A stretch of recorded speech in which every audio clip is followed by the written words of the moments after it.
Puspusa na ang paghahanda ng Department of Labor and Employment para sa isasagawa nitong job fair sa buong bansa sa Labor Day.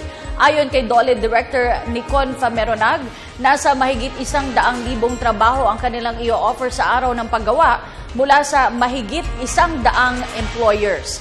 70% nito ay trabahong lokal, samantalang 30% ang trabaho sa ibang bansa. Una rito, mula Disyembre ay nagsasagawa na rin ang DOLE ng kabi-kabilang job fair sa Eastern Visayas na hinagupit ng bagyong Yolanda.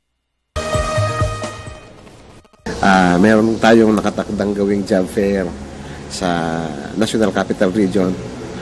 Ang pinakamalaki nito ay ang SMX Convention Center sa MOA, kung saan naghahanda ang DOLE NCR ng hindi kukulangin sa 100,000 job vacancies. Well, katulad ng sinabi natin, yung unemployment na yan, yung jobs mismatch na yan, ay hindi naman yan overnight na mapapawi. May 4 na convergence program ang gobyerno upang lapatan ng lunas yung tinatawag natin jobs mismatch.